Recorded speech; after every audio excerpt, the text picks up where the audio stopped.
Hello, we are live on the internet. Welcome to the first ever early show webcast, Ask It Early. I'm joined this morning by your personal finance experts, Vera Gibbons and Ray Martin. We're going to take your questions this morning about how to survive in the current economy. So if there is anything that you want to know, log on right now and ask us. The address is askitearly@cbs.com. Askitearly@cbs.com. You can also reach us this morning on Twitter. That's twitter.com/The Early Show. Vera, Ray, good morning. Good morning. Great to see you, yeah. First thing we have to talk about, it's the story of the day, and the topic we've been getting the most questions on is the mortgage bailout announced yesterday by the White House. First of all, in a nutshell, what do you think about it, Vera? It's a good thing. I mean, this is a huge plan, a $75 billion plan meant to help 9 million homeowners stay in their homes. 5 million refis, 4 million loan modifications.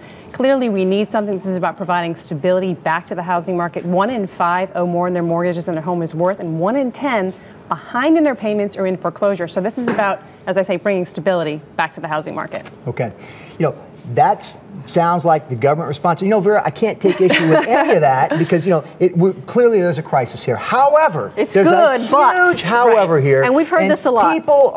Some people are fuming. Most people are current on their mortgage. Most people have played by the rules. 35% of people don't even have a mortgage on their house, okay? Here's the sentiments out there. We got bombarded with emails. Listen to this. Luz from Bloomfield, Connecticut said, look, our interest rate is high, okay, but we don't qualify for any of this refinancing or this modification program here. And I think it's unfair that we've worked hard to keep our payments on time and not in default, but there's no help for us here and no bailout here. What message is this sending to us that have acted responsible? And I'll tell you something. Rewarding I'll tell you something. Yes, this modification program has a major carrot. You can get a 2% interest rate, get your mortgage principal stretched out 40 years. You can save over $1,000 a month. And all you have to do is sign a letter that says, I'll go to credit counseling. Okay? The problem is you've demonstrated that you are irresponsible when it comes to credit and spending, some of these people, okay? Some of these people, and there's no stick here. Here's what I think the president needs to do. If you're listening, you got to think about this. And that is, if these people get a modified mortgage, freeze their credit report, freeze their credit cards, and garnish some of these savings and some of their wages to pay down their credit card debt,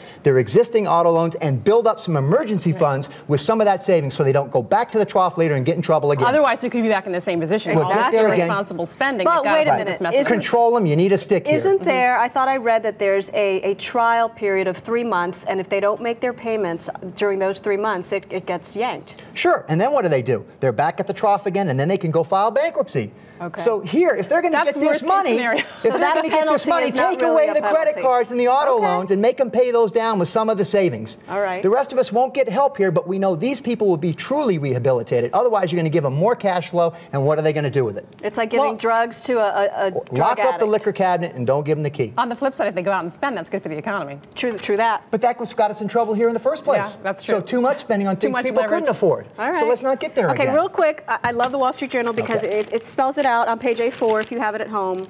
Really simply, who qualifies for the loan modification? If you have payments of more than 31% of pre-tax monthly income and you can prove hardship. You want to elaborate on that? What does that mean in simple English? Here's what they're saying is for modification, if your principal, interest, taxes, and insurance and condo association fees included, PITIA, equals more than 31% of your pre-tax monthly income, then you have a hardship. You have an unaffordable mortgage. Okay. How you got there to begin with is what's really inciting people here. But that you could qualify for modification where your interest rate could be dropped down to as low as 2%, your principal stretched out 40 years, and even some principal written off, so your housing payment, principal, interest, tax, insurance, is at least no more than 31% of your gross monthly income. Okay, so this is for you if your mortgage payment, you can't make it either because the interest rate is too high or your income has shrunk, any one of those scenarios. You have to prove your hardship. You got to prove the hardship. You have to prove that it's your primary residence. It can't be an investment property. Right. And your mortgage has to have originated on or before January 1st of 2009. Yes, this is old mortgages, okay? 2008 is a pretty recent mortgage, so I'm not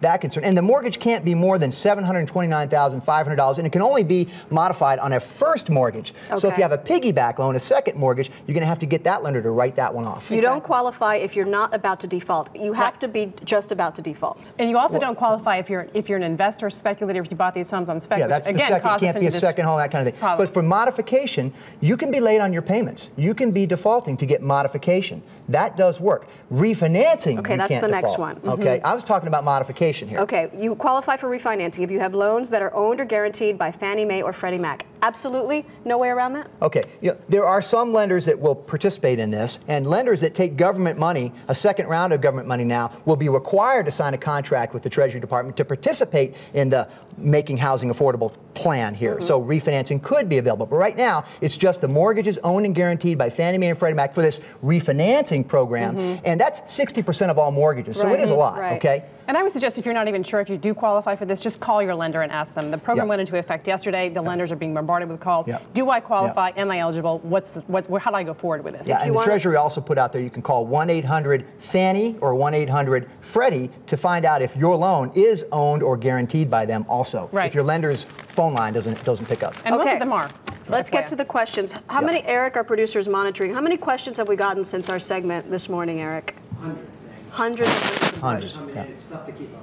Okay, so we have just 3 of the hundreds right here, but a lot of them are similar to these. So the first one I think that we sort of answered. Is there help for those of us whose loans are not Fannie Mae or Freddie Mac? Kathy in New York wants to know. Yeah, here there is the home affordability refinance program, got to be Fannie Mae or Freddie Mac. We said, but your lender may participate, and particularly if your lender gets more government money, they're going to be required to participate here. So they may participate here. And if they're not participating right now, chances are going down in a couple of months, they probably will be going along with these guidelines here. So keep with your lender and keep working on it. But that means, you can afford your current payment. So hound your lender and say, why aren't you participating in this? Well, you ask them what they're, rather than that, ask them what are their plans to participate, when will you know more information, and they'll let you know as the details come out. So you're optimistic too, Vera, that eventually other people will hop on board? Yeah. Oh, that's good. Ultimately, they'll have to do something. And who is participating? Citi, J.P. Morgan,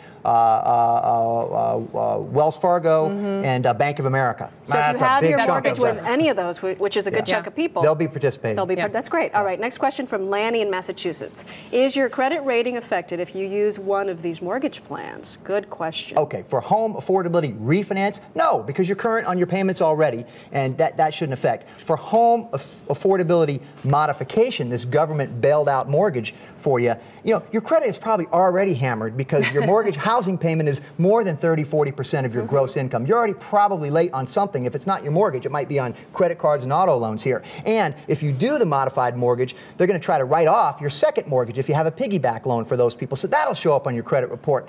Now, the details aren't exactly out here on this. I've read all the Q&A from the Treasury Department. There's a 17-page document that gives all the details here, and they don't articulate what happens here. My guess is there will be commentary or a derogatory on your credit report if you do a modified mortgage. But hey, you're probably already in bad shape anyway. This is going to give you relief. That's not a reason. Don't worry about that. That's not a reason not to do this if you think you qualify for modification. But don't get back in trouble again if you take this. Shame on you if you do a second time. That's the message du jour. Okay. What do you think, Vera? I agree with Ray to some extent, But I mean, obviously something needs to be done. So this is step 1 in the right direction, you'd say? Yeah, okay. Okay. There you go. Let's go to another question. We don't have a name. It's a great question, though. Can I participate in the loan modification program if I already received a letter of foreclosure? No, right? The answer is yes. Yes? Yes, you can. What happens is the foreclosure action will be temporarily suspended during this trial period when you go into modification, and then the lender has to determine, is modification better for the lender and for the owner, or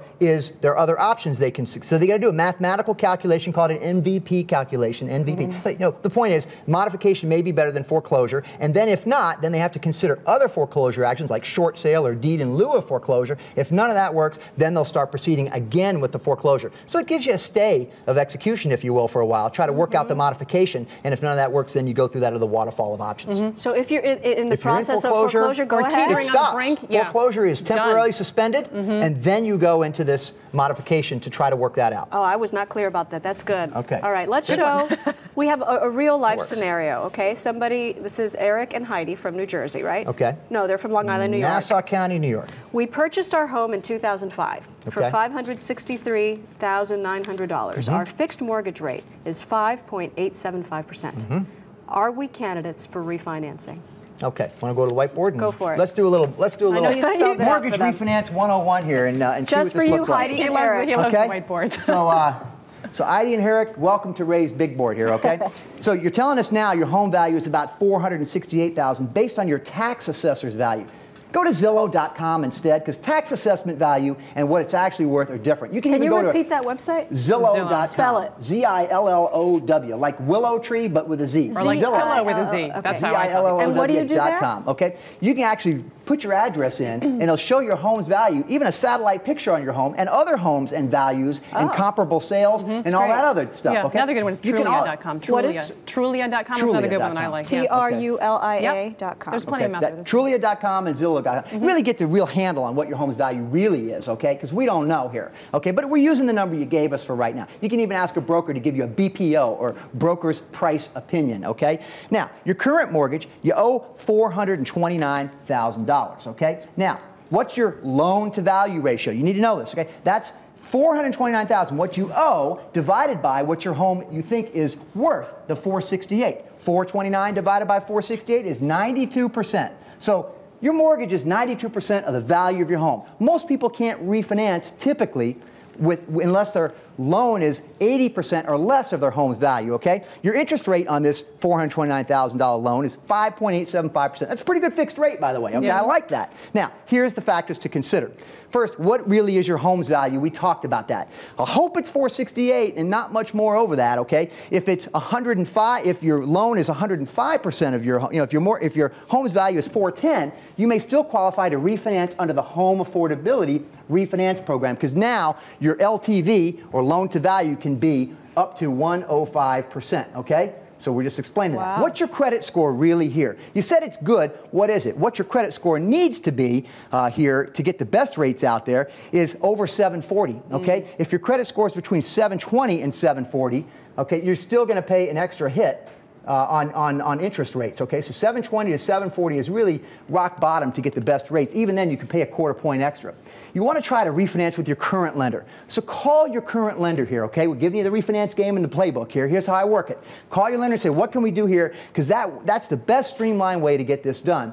They're going to say, well, maybe you pay points, and what are your closing costs? Look, if you're going to refinance, even under the home affordability refinance program, you got to pay closing costs. It could be $2,500 to $3,000. The government doesn't pay for that. Let me ask you something. That home affordability refinance program, is that different from what was announced yesterday? That is what was announced yesterday. That's what it's called. That's part of the program here. And it'll help you if your loan to value, your loan is up to 105% of your home. It used to be you could only refinance if that number was 80%. 80%. Yeah, so now that's the help, because my home's underwater, but I can afford my mortgage, but I'm paying 7%. I'd like to get 5%. What do you do? Okay. This is what you do. Remember, these people are paying a nice low rate still, but I'm going through the motions here with it. Points and closing costs. You're going to pay them. Make sure you recover those in 2 to 4 years or less, or the time frame you're going to own the house. Make sure the savings from refinance repays points and closing costs within 2 to 4 years or less, or don't pay them. Otherwise, it kind of doesn't make sense. It's too expensive a transaction. Current mortgage rates right now, just by the way, current mortgage rates for this mortgage, I called a mortgage broker yesterday who runs 11 different mortgage brokerage options, companies, okay? Tom Wiseman. He really knows his stuff here. This guy gave me a quote for this mortgage situation right now, somewhere between 5 1/8 to 5.375, 5.1 to 5.3. It probably doesn't make sense yet to refinance for this situation, because the current mortgage rate right now is about, for them on this mortgage, is probably about 5.3%. They're not going to save enough. I need to see that rate go down to about 4.875, 1 full point. And you know what? That may happen because the federal government is going to be putting $200 billion into Fannie Mae and Freddie Mac to buy more mortgage securities, which means more money, more supply. It might bring mortgage rates down. That's the third part of this mortgage bailout program. Okay, so if somebody is in a situation like this, they don't have you to talk to, Vera, what is their first step? Who should they call? They should call their lender and try to run the numbers by them and see if they can actually help them out. I mean, in the past, you couldn't refinance if you owed more on the home than the home was actually worth. Now, with this new plan, the tide has turned. We're going to see more refinancings because of what is actually going on out there. So what do you have ready when you call your lender? You've got all your paperwork ready to go. You've got your documentation. You go in there, or you call them. Maybe set up a time to meet with them as well? That seems to make more sense, right? Absolutely. Because they can't blow you off if you're there in person. On the phone, Exactly. they could kind of rush you through it. And they want documented last year's tax returns, a lot of recent paperwork. pay stubs, bank account statements, what the value of your home is, what the balance on your mortgage is. If you have a second loan, they're going to see that, all that documentation, bring it together. Sit down with a mortgage broker, or I say sit down with your current lender and walk through it. They'll at least tell you what they can and can't do right now. And if you're armed with all this knowledge, then you'll learn. You're good to go. All right. So Okay. what is the government website that they set up? Financialstability.gov. When you launch a website, it says, sorry, it's not available. At the bottom, there are PDF links, links to PDFs of 4 documents that give you this mortgage affordability program and the modification program and the refinancing program. And you can read the 17, 18 pages. You can read through it all. And I suggest you do, and then you call your lender and say, this is what I've learned, what can you tell me? Okay, before we move on to the next topic, Eric, any other questions about the bailout program? Well, we're seeing some questions about the stock market in particular. Oh, okay. One young investor wrote in saying, her name's Sarah, she's from Indiana, she's 24, and what's going on in the stock market scares her. She wants to know if it's okay to invest. That's a good question. I think a lot of people right now they've had enough of this declines almost on a daily basis. Well, if you're looking at it as the big picture here, we're over 50% off of the highs. People are very discouraged. They're sitting on the sidelines, sitting on a pile of cash. They're reluctant to put any new money into the stock market. However, there are some good values out there if you can actually stomach it. Many people are, as I say, putting money into cash, which is why we're actually seeing our savings rate go up. But it used to be like, here's our little example here. You give me a little bit of money. Okay. I give you half of this. You give me a little bit of money now. You get all of this. I mean, that's what I'm trying to show, that basically there's a lot of very good values out there. Bargain basement prices. You're getting much more for your money. You're getting much more for your money now. But so many people are just discouraged. They don't want to get in there. But there are some good values. If you can actually jump in there and can stomach it. We were talking about GE stock yesterday, $6. Do you buy GE stock right now? Look, here's the way I look at it, and Vera's right on to it, okay? If your 401k statement was printed all in shares, not the value of shares, you'd be seeing the number of shares you're buying every pay period 150% more than you were buying last year. 50% discount here. GE stock, 6 and change. The downside to zero is only $6 and change. So you don't have that much to lose. You don't if you have that much in to GE lose stock. here. And if you believe the franchise of that company and the management of that company and how important they are globally, you're going to look at that and say, that may be a good value. Here's what's freaking people out. So I guess gauge the viability of the company in the long term. And the business model. Well, if you can look at the fundamentals and get over the fact, I mean, people are very discouraged about GE because they cut the dividend and what's happening, and their capital arm is just, the financing arm is just killing the stock. I get that people are very suspicious of the market right now, okay?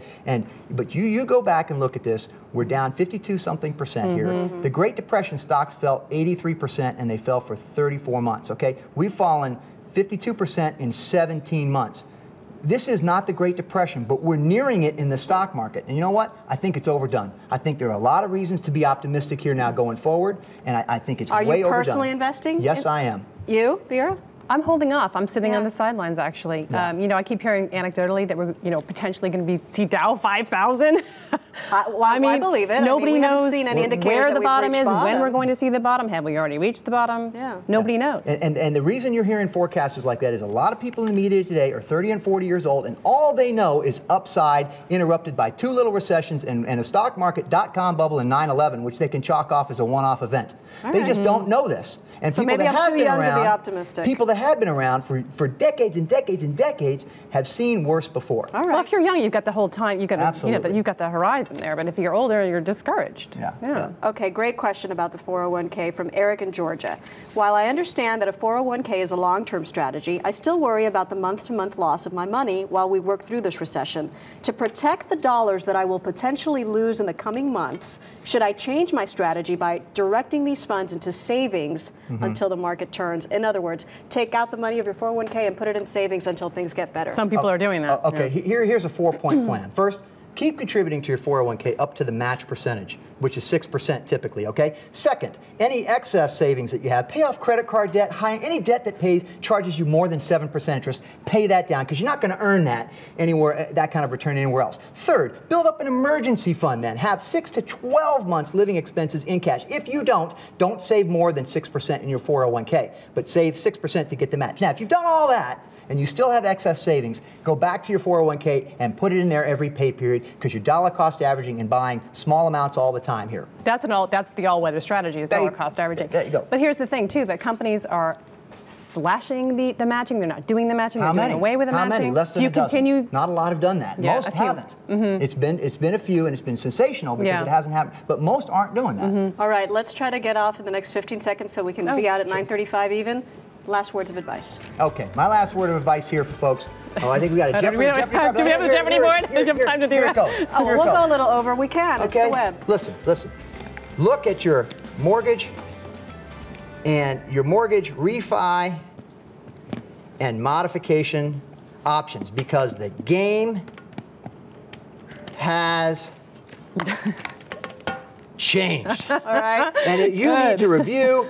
This is a game changer, folks. Look at your mortgage, see if you can refinance it, see if you can modify it. The game has changed today, and there are a lot more options out there, and it could be a game changer for your personal financial situation. Call your Be lender. responsible if you do it too. Here's mine, emergency fund. People are losing their jobs. Obviously, we're at the very high unemployment rate, 7.6%, potentially going to go up tomorrow to 8%. We're losing jobs at a rate of 20,000 jobs a day.